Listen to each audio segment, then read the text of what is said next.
Assalamualaikum warahmatullahi wabarakatuh.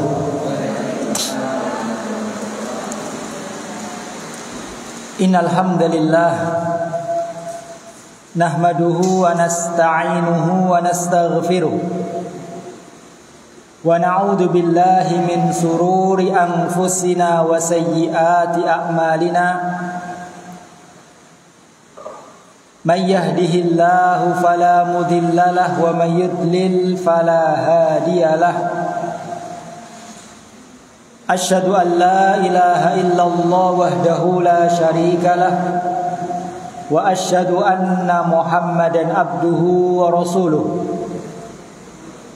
Qala Allah jalla wa ala, ya ayyuhalladzina amanu taqullaha haqqa tuqatihi wa la tamutunna illa wa antum muslimun.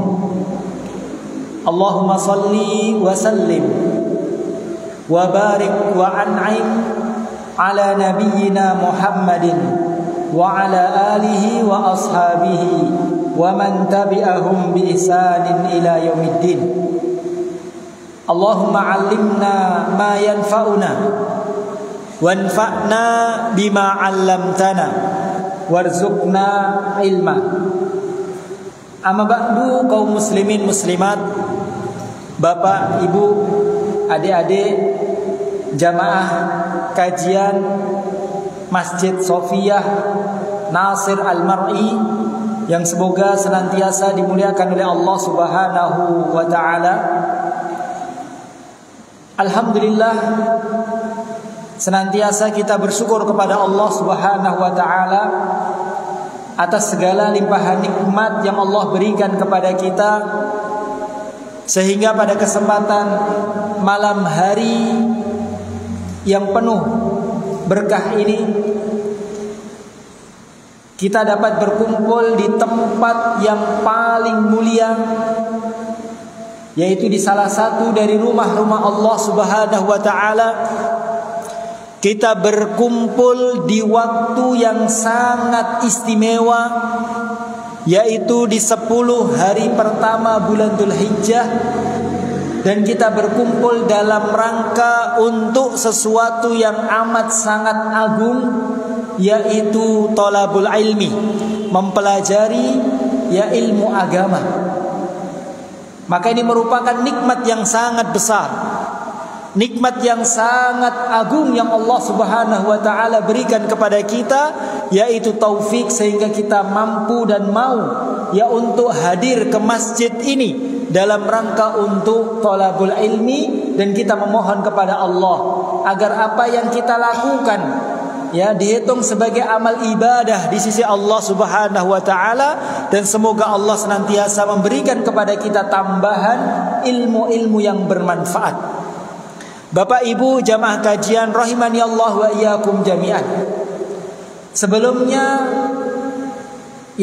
kami sampaikan kabar gembira dari Rasulullah sallallahu alaihi wasallam untuk kita semuanya dan untuk orang-orang yang datang ke masjid untuk thalabul ilmi.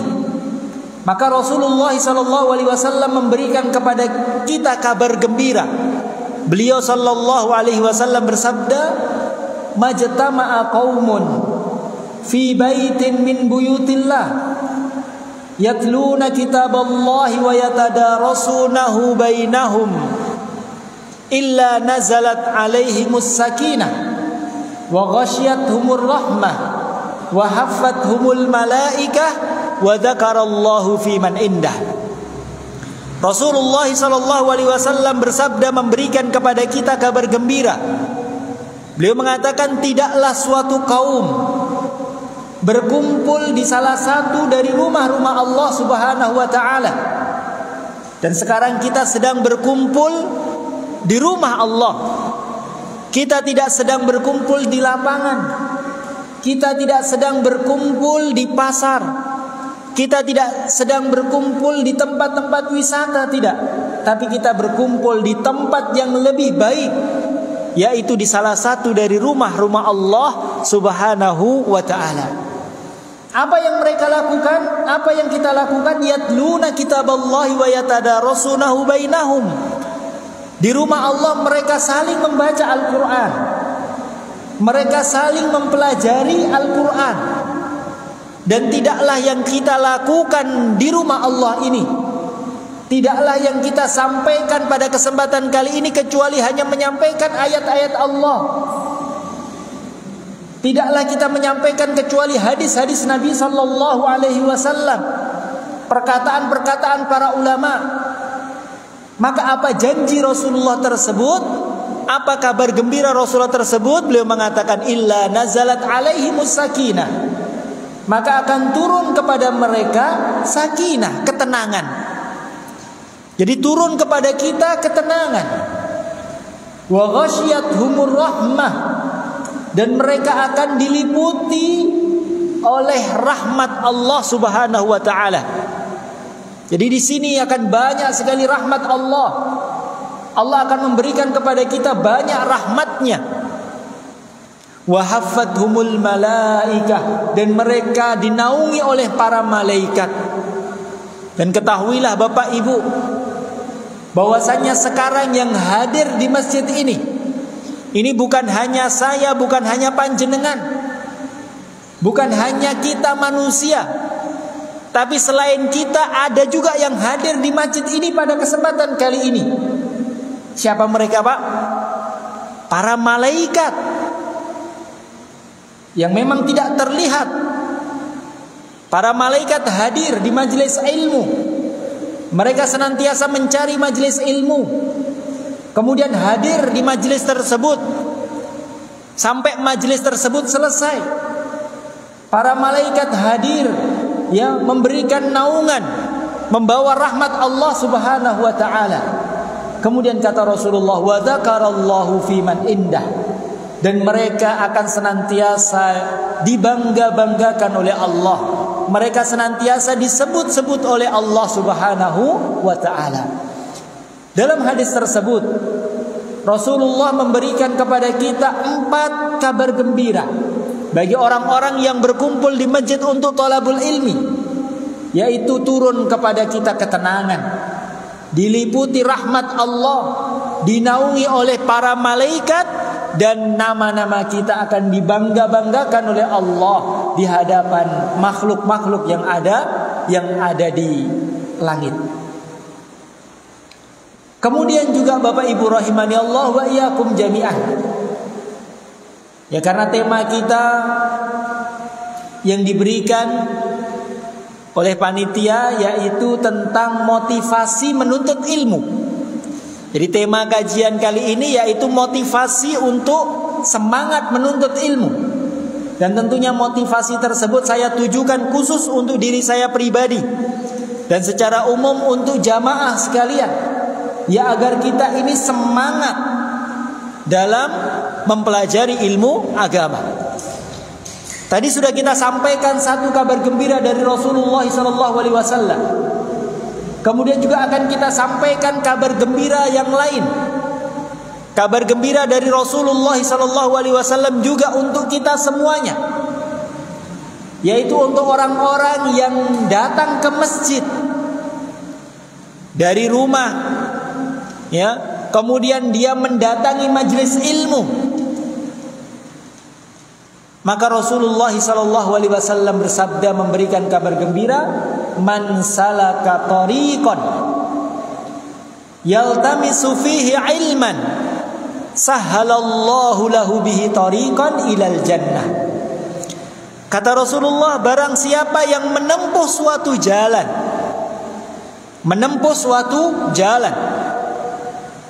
ya, entah itu menempuhnya ya dengan berjalan dari rumah menuju masjid, menuju majelis ilmu, entah menempuh jalannya dengan kendaraan, ya, menempuh suatu jalan. Untuk apa dia menempuh suatu jalan?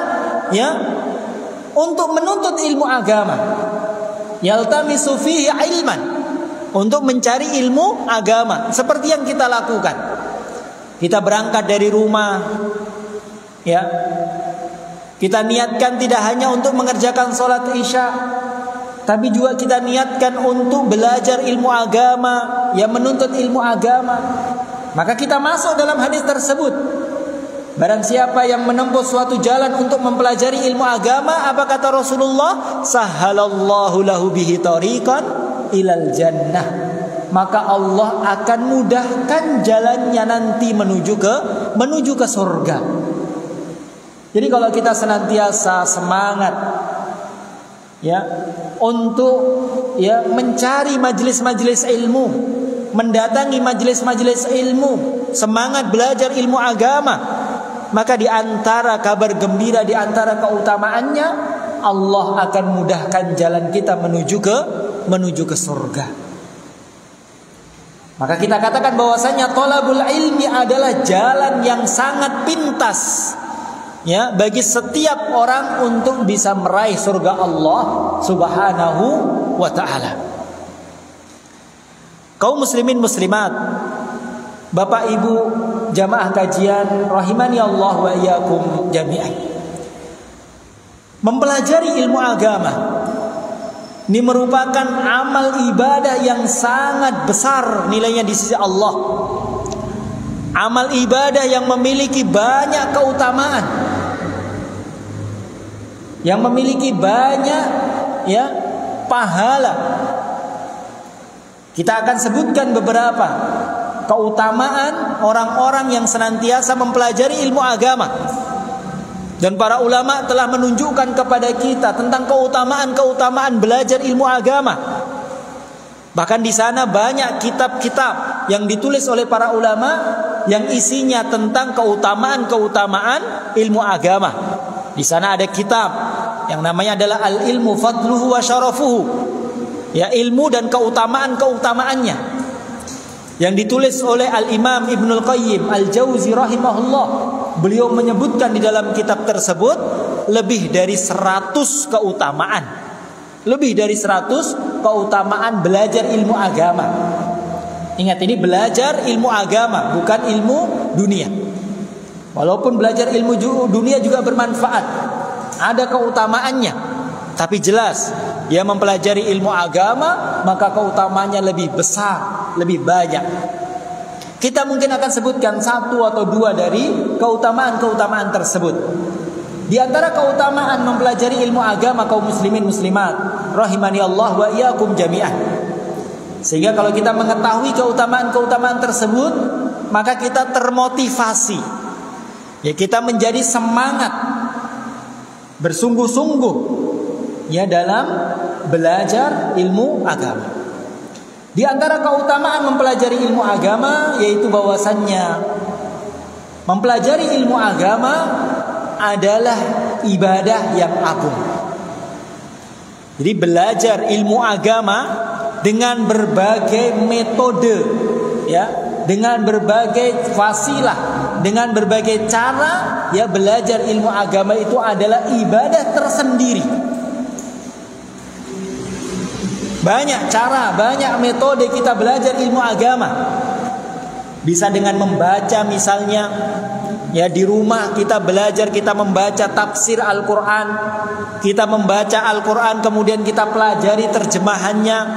Kita baca buku-buku agama. Ya, maka ini belajar ilmu agama. Atau mungkin kita tidak membaca, tapi kita mendengar. Ya sekarang Bapak Ibu, ya kita semuanya sedang belajar ilmu agama.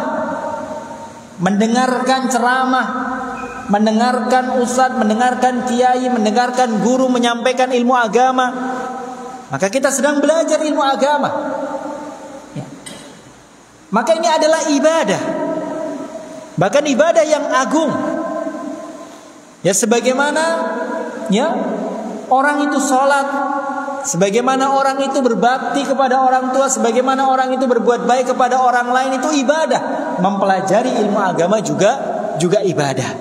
Jadi kaum muslimin muslimat, Bapak Ibu rahimani Allah wa iyyakum jami'an, sadarilah, ketahuilah bahwasannya duduknya kita semuanya di sini. Panjenengan duduk ya, ya bapak-bapak, ibu-ibu duduk mendengarkan. ya mungkin selama 40 menit atau 45 menit, kurang lebih dari itu, maka selama itu pula ya panjenengan sedang beribadah kepada Allah Subhanahu wa ta'ala. Jadi duduknya panjenengan ini itu adalah ibadah ya. Karena duduknya panjenengan adalah mendengarkan ilmu, mempelajari ilmu agama. Bahkan mempelajari ilmu agama adalah ibadah yang pertama kali Allah Subhanahu wa ta'ala perintahkan kepada kita. Sebelum Allah memerintahkan ibadah apapun, maka sebelumnya Allah perintahkan kita agar kita ya belajar ilmu agama terlebih dahulu. Salat misalnya, Allah perintahkan kita untuk salat. Ya. Wa aqimus salata wa atuz zakah. Banyak dalil tentang perintah salat. Tapi sebelum Allah perintahkan kita salat, terlebih dahulu Allah perintahkan kita agar kita belajar ilmu agama, ya, khususnya tentang masalah salat. Sehingga salat yang kita kerjakan adalah salat yang didasari di atas ilmu yang benar. Sebelum misalnya kita ibadah-ibadah yang lain, sebelum kita puasa, ya, sebelum kita misalnya zakat, sebelum kita menyembelih hewan kurban, itu adalah ibadah-ibadah yang Allah perintahkan. Tapi sebelumnya Allah perintahkan kita agar kita mempelajari ilmu agama. Sehingga ibadah-ibadah yang kita kerjakan adalah ibadah yang sesuai dengan tuntunan Rasulullah sallallahu alaihi wasallam. Ya. Oleh karenanya Allah Subhanahu wa taala berfirman, "Fa'lam annahu la ilaha illallah wastaghfir li dzanbik."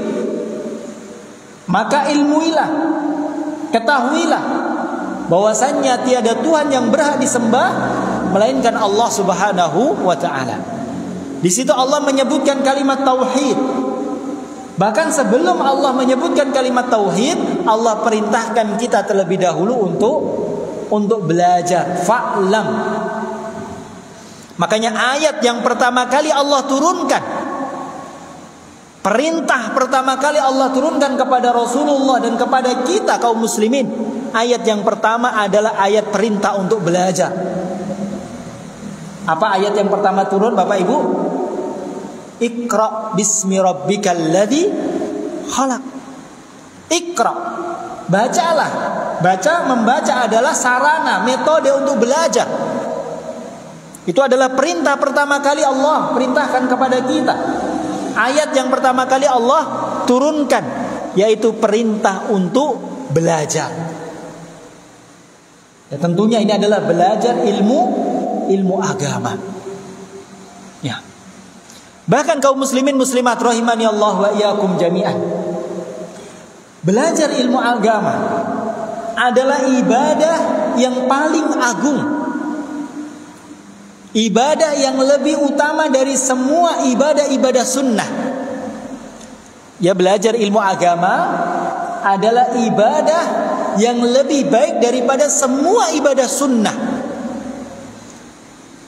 Ya, bahkan para ulama dari kalangan para sahabat, para tabi'in dan generasi-generasi berikutnya, ya, mereka mengatakan di antaranya adalah para sahabat Ali bin Abi Thalib. Beliau mengatakan bahwasannya ya orang yang belajar ilmu agama, maka pahalanya, ganjarannya lebih besar daripada orang yang sholat, puasa, ya, artinya puasa, sholat yang sunnah. Maka lebih besar pahalanya orang-orang yang belajar ilmu agama. Bahkan Abu Hurairah radhiyallahu an, sahabat yang mulia, sahabat yang paling banyak meriwayatkan hadis dari Rasulullah, tidak kurang dari 5.000 hadis beliau riwayatkan dari Rasulullah. Ya, menunjukkan semangatnya beliau itu belajar kepada Rasulullah. Selalu mengikuti Rasulullah, mendengar, menghafal, mencatat apa yang disampaikan oleh Rasulullah. Apa kata sahabat Abu Hurairah? Beliau mengatakan, ya, sungguh, ya, saya belajar satu bab saja dari ilmu agama, maka itu lebih saya sukai lebih saya sukai daripada jihad sebanyak 70 kali. Belajar satu bab saja dari ilmu agama, belajar satu ayat, satu surat, ya kita pelajari tafsirnya, kita belajar hadis, kita pelajari ya makna-maknanya, kita korek, kita ambil ya faidah-faidah dari hadis tersebut. Kita belajar tentang bab fikih, hukum-hukum fikih, satu bab saja kita pelajari, maka itu lebih beliau cintai daripada jihad bahkan sebanyak 70 kali. Ya. Bahkan Imam Syafi'i rahimahullah, beliau mengatakan ya tidak ada amalan di dalam Islam selain yang wajib yang lebih baik daripada belajar ilmu agama dan menyampaikan ilmu agama. Tidak ada amalan yang lebih baik di dalam Islam ini. Dari amalan-amalan yang diwajibkan oleh Allah yang lebih baik daripada mempelajari ilmu agama.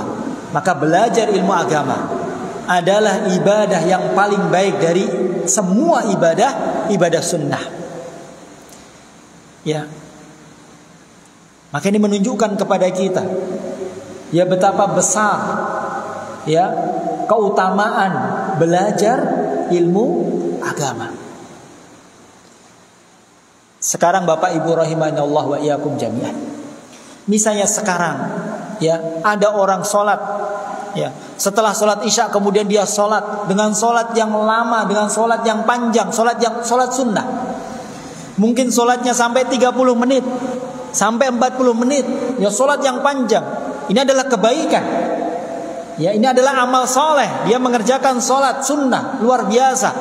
Kita bisa membayangkan bagaimana besarnya pahala orang tersebut karena dia mengerjakan sholat, ya sholat sunnah dengan sholat yang panjang. Tapi ketahuilah, ya belajar ilmu agama maka itu lebih utama. Jadi duduknya Bapak Ibu ya.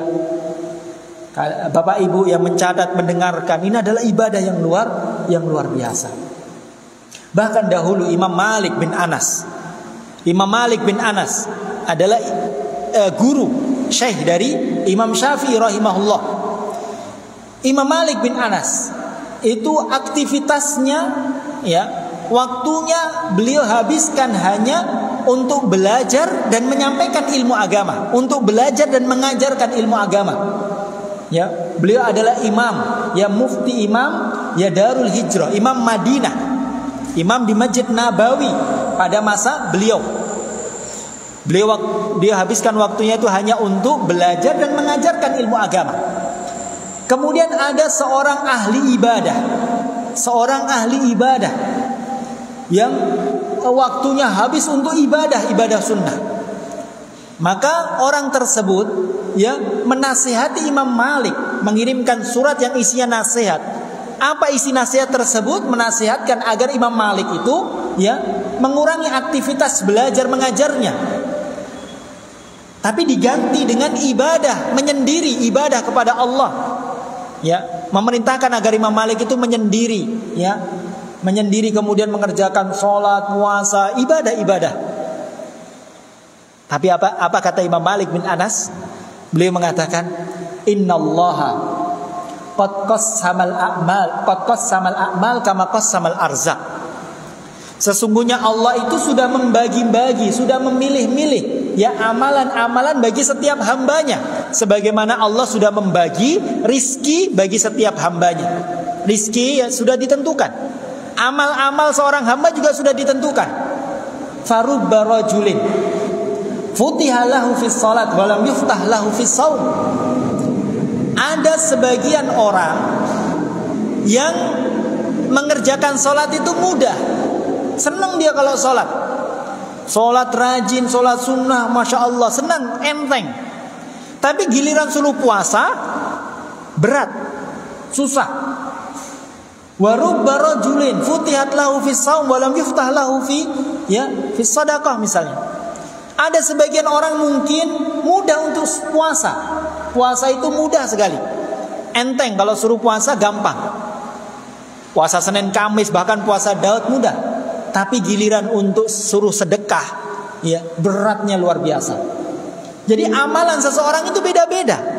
Mungkin ada orang yang mudah untuk sholat, ada orang yang mudah untuk sedekah, ada orang mudah untuk misalnya membantu orang lain. Dia sukanya membantu, sosialnya tinggi, maka ini bagus.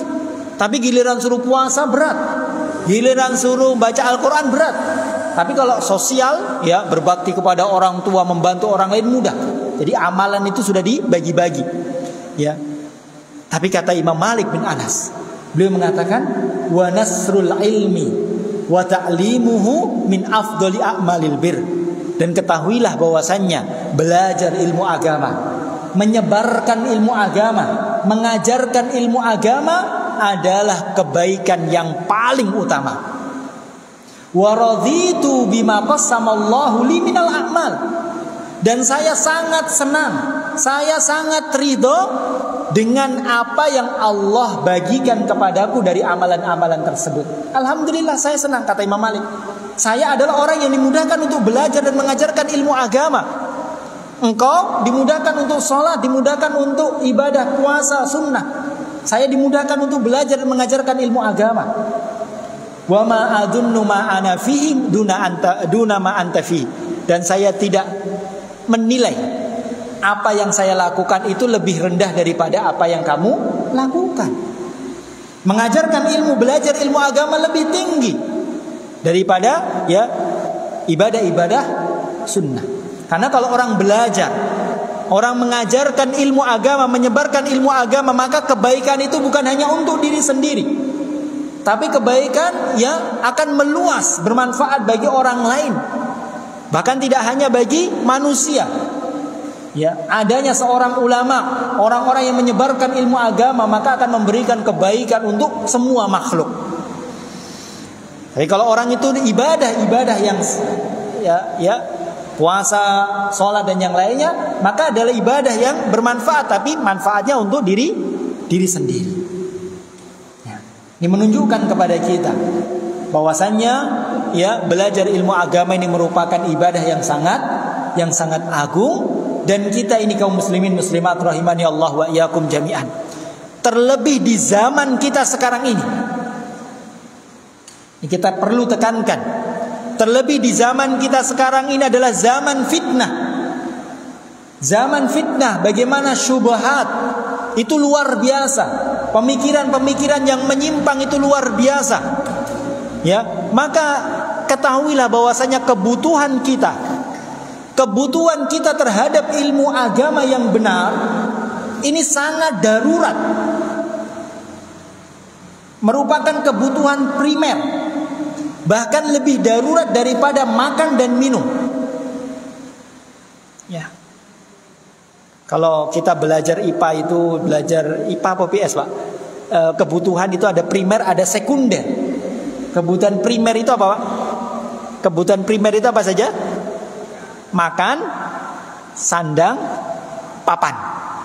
Pangan, sandang, papan. Ya, ini benar, ini primer. Tapi ada yang lebih primer lagi, yaitu ilmu agama. Imam Ahmad bin Hanbal, murid dari Imam Syafi'i rahimahullah, beliau pernah mengatakan, hajatun nasi ilal ilmi asyaddu min hajatihim ila ta'ami wasyarab. Kebutuhan manusia terhadap ilmu agama itu lebih mendesak, lebih primer, lebih pokok daripada kebutuhan mereka terhadap makan dan minum. Kenapa kata beliau? An-nasu yahtajuna ila ta'ami wasyarab marra aw marrataini fi kulli yaum. Kenapa? Karena manusia itu butuh makan dan minumnya itu hanya sekali, 2 kali, mentok 3 kali dalam sehari. Makan berapa kali, Pak, sehari? Berapa kali, Bu? Makan 3 kali. Cukup? Cukup tidak sehari makan 3 kali? Cukup. Bahkan 2 kali saja mungkin cukup. Ya, kita bisa hidup sehat. selamat mungkin dari penyakit-penyakit, sehat.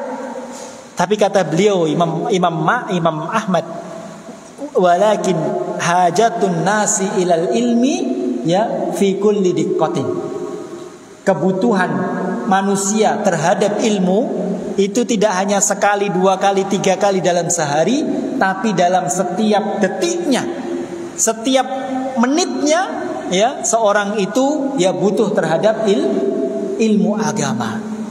Berbicara, ya, maka dia butuh ilmu agama sehingga bicaranya tidak ngawur.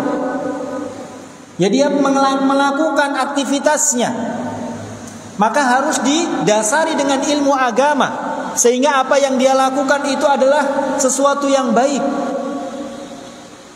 sesuatu yang diperintahkan, dianjurkan oleh agama, karena dia punya ilmu agama. Ini kalau manusia, masya Allah, ya, mereka memiliki ilmu agama, perhatian terhadap ilmu agama, maka ini kehidupan ini akan luar biasa baiknya. Ya. Adanya kemaksiatan, adanya penyimpangan, adanya kejahatan dan yang lainnya, yaitu karena minimnya, kurangnya, ya, terhadap ilmu agama. Karena orang yang berilmu agama, maka ilmu tersebut akan menjadikan seseorang itu akan takut kepada Allah. Kata Allah Subhanahu wa taala, "Innama yakhsyallaha min ibadil ulama." Orang-orang yang takut kepada Allah itu adalah para ulama, orang-orang yang memiliki ilmu. Kalau kita punya ilmu agama, maka ilmu agama itu akan memberikan, ya, di dalam hati kita rasa takut, pengagungan kepada Allah Subhanahu wa taala, ya, sehingga ya dia akan berhati-hati untuk berbuat maksiat. Ya. Ini luar biasanya ilmu agama. Ini yang pertama, kaum muslimin muslimat rahimani Allah wa iyyakum jami'an. Bahwasannya belajar ilmu agama ini merupakan ibadah, bahkan ibadah yang paling baik, ya, ibadah yang pertama kali Allah Subhanahu wa taala perintahkan. Kemudian yang kedua, kaum muslimin muslimat rahimani Allah wa iyyakum jami'an. Ya, di antara keutamaan mempelajari ilmu agama, yaitu bahwasannya orang-orang yang mempelajari ilmu agama, maka Allah Subhanahu wa taala akan angkat derajatnya. Allah akan muliakan dia di dunia maupun di akhirat. Ya, sekarang orang berlomba-lomba, ya, agar dimuliakan oleh orang lain. Ya, mereka mengumpulkan harta, ya, agar disegani. Ya, mereka gila jabatan, sehingga kalau punya jabatan tinggi, maka mereka akan mendapatkan, ya, kehormatan. Ya, status sosialnya terangkat tinggi. Dengan harta yang banyak, dengan jabatan yang tinggi. Tapi ketahuilah, ya, Allah Subhanahu wa taala akan mengangkat derajat seseorang, yaitu bukan dengan harta, bukan dengan jabatan, tapi dengan ilmu agama dan keimanan. Sebagaimana dalam surat Al-Mujadilah atau Al-Mujadalah, Allah Subhanahu wa taala berfirman, "Yarfa'illahu alladhina amanu minkum walladhina utul ilma darajat." Sesungguhnya Allah Subhanahu wa taala akan mengangkat orang-orang yang beriman dan orang-orang yang belajar ilmu agama di antara kalian beberapa derajat. Bukan hanya diangkat 1 derajat, 2 derajat, tapi beberapa derajat.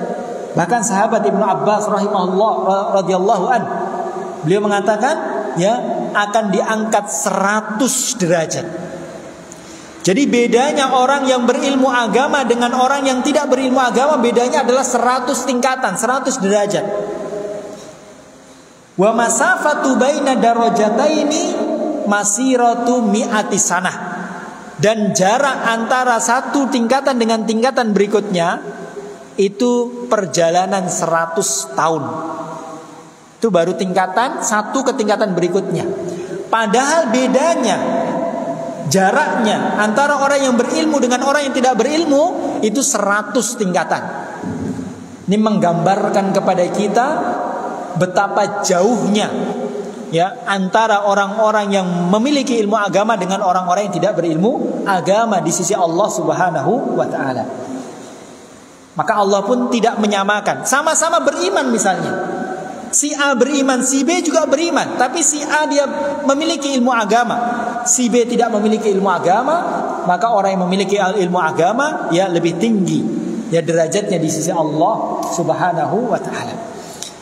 Kita gambarkan saja dalam ilmu fikih. Dalam ilmu fikih itu ada hukum halal dan haramnya binatang. Ini misalnya kalau kita berburu dengan hewan.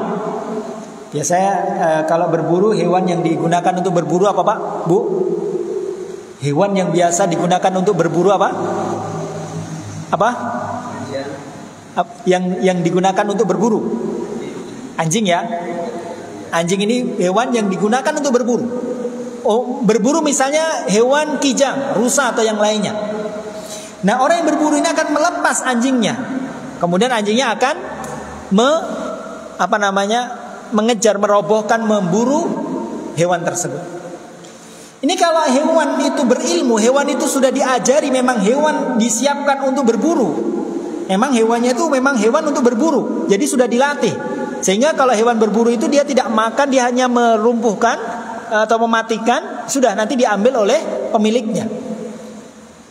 Ini kalau hewan itu rusa misalnya atau kijang itu dibunuh oleh hewan yang berilmu, hewan yang sudah diajari, sudah disiapkan untuk berburu, maka hasil hewannya itu adalah halal. Ya, anjing ini membunuh rusa, rusanya mati, diterkam, digigit atau yang lainnya, maka rusanya itu adalah halal dimakan.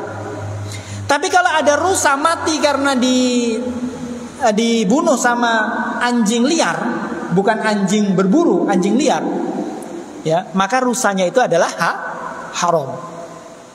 Ini lihat, sama-sama dibunuh oleh anjing. Ya, sama-sama rusa, sama-sama dibunuh oleh anjing. Tapi anjing yang berilmu hasilnya akan menjadi halal. Anjing liar yang tidak diajari, tidak disiapkan untuk berburu, ya, maka hasilnya adalah haram. Ya. Ini menunjukkan betapa bedanya antara halal dan haram. Yang membedakan apa? Anjing berilmu dengan anjing yang tidak berilmu. Anjing liar dengan anjing yang sudah diajari, disiapkan untuk berburu. Ini hewan saja berbeda. Maka bagaimana dengan manusia yang berilmu dengan orang yang tidak berilmu, maka akan sangat jauh bedanya di sisi Allah Subhanahu wa taala. Dan lihat para nabi dan rasul. Para nabi dan rasul adalah manusia yang memiliki derajat yang paling tinggi di sisi Allah. Mereka adalah manusia-manusia terbaik. Dan yang paling baik adalah Nabi kita Muhammad sallallahu alaihi wasallam. Para nabi ya diangkat derajatnya, dimuliakan oleh Allah karena apa, Bu? Karena apa, Pak?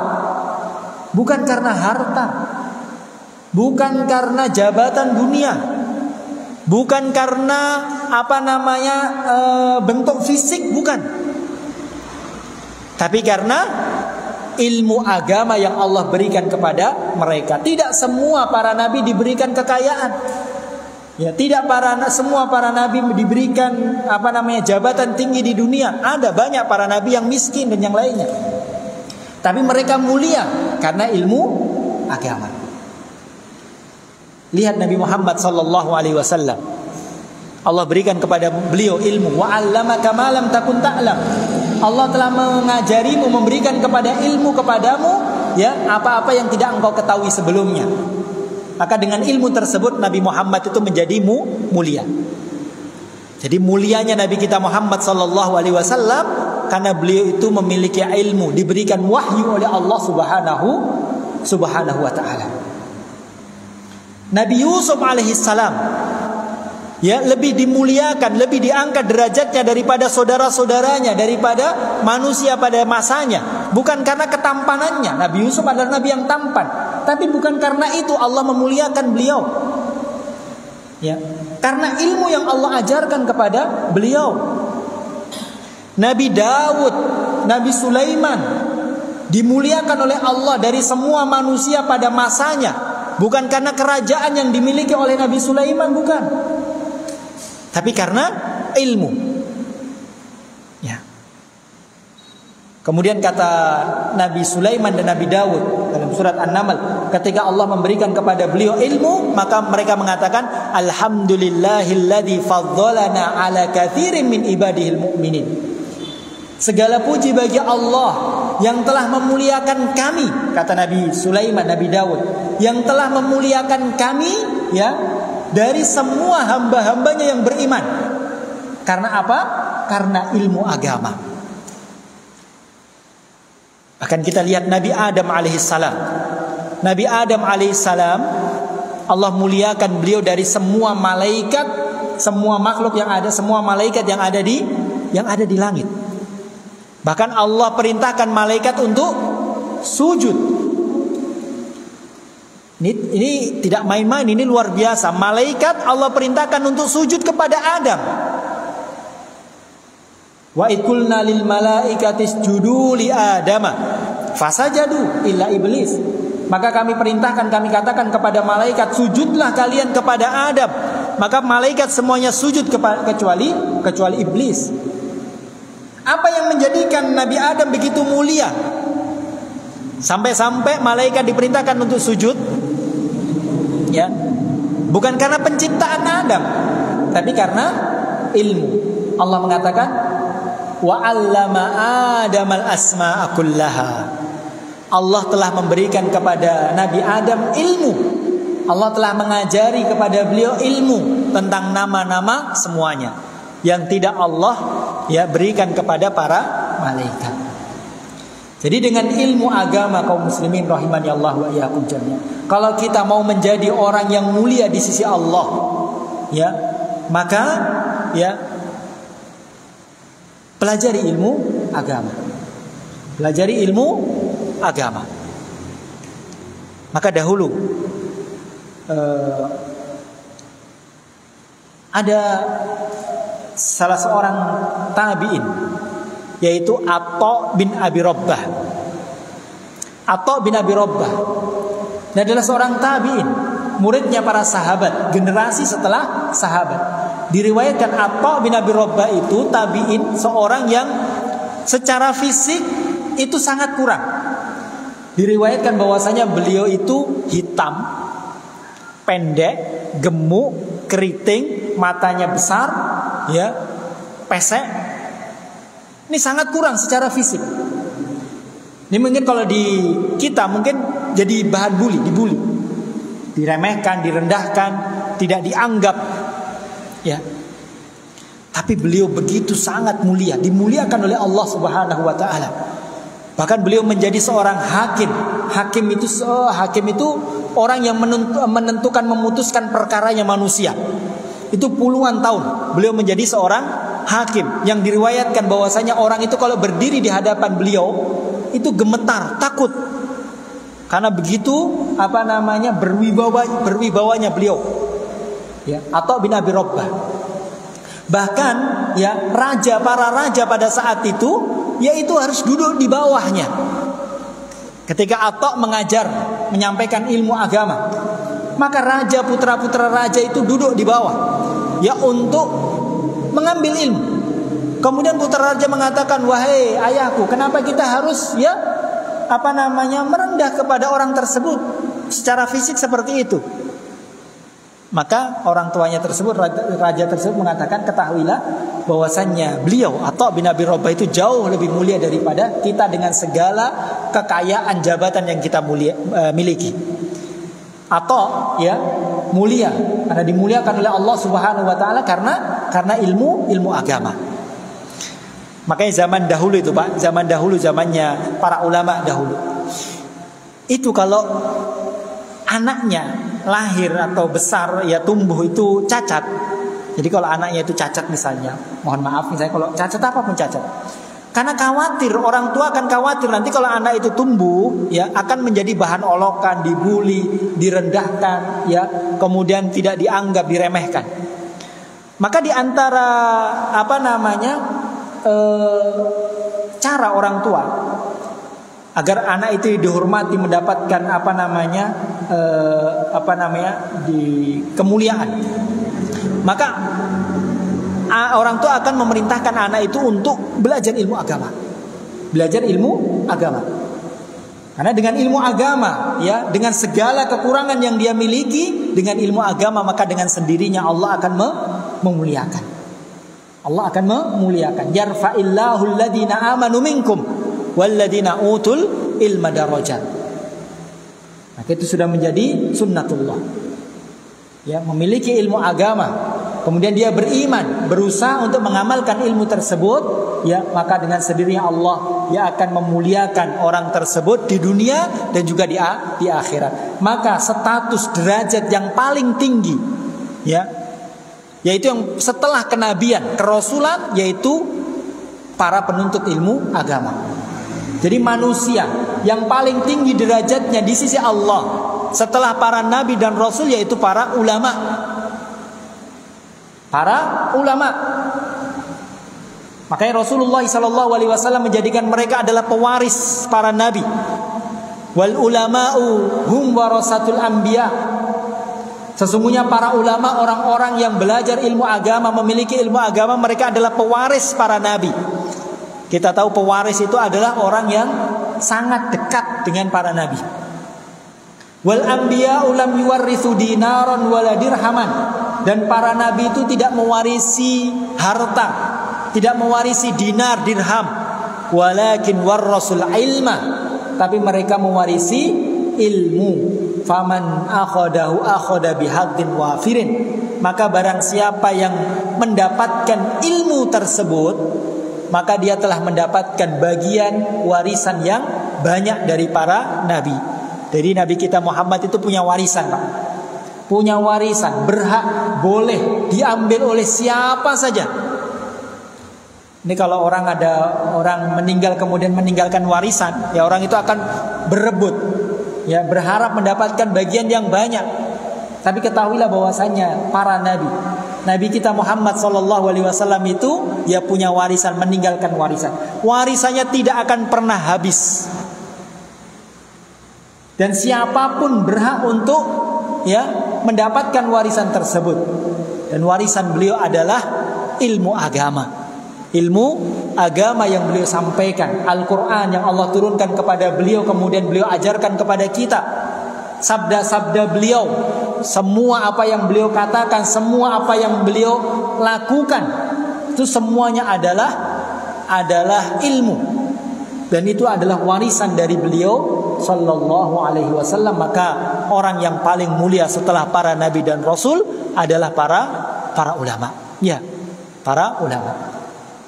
Kemudian yang terakhir, yang ketiga, ya keutamaan yang terakhir yang akan kita sebutkan, bahwasannya ilmu agama ini merupakan nikmat yang spesial, yang hanya Allah berikan kepada orang-orang pilihan saja. Nikmat Allah banyak. Harta termasuk nikmat, kesehatan termasuk nikmat, jabatan nikmat, ya, mungkin istri yang cantik nikmat, anak-anak yang sukses itu nikmat Allah. Termasuk ilmu adalah nikmat Allah. Tapi kalau nikmat-nikmat dunia yang lain Allah berikan kepada ya semua hambanya. Bahkan ya hamba-hamba yang tidak beriman, bahkan manusia yang paling membangkang, yang kufur kepada Allah sekalipun Allah berikan harta. Ya, lihat Qarun, orang yang menyimpang, menentang Allah, sombong, menyombongkan diri di hadapan Allah. Allah berikan kepadanya ya harta yang banyak. Lihat Fir'aun yang menjadikan dirinya sebagai tandingan bagi Allah.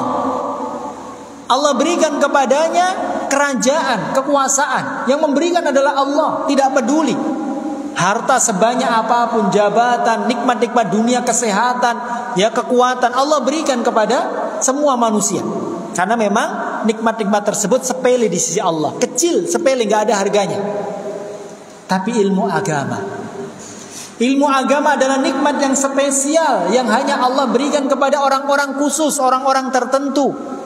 yaitu orang-orang yang Allah inginkan kebaikan. Oleh karenanya Rasulullah SAW bersabda,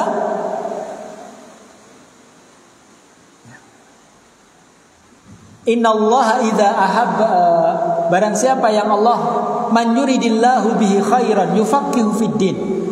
Barang siapa yang Allah inginkan kebaikan, maka Allah akan ajarkan dia terhadap ilmu agama.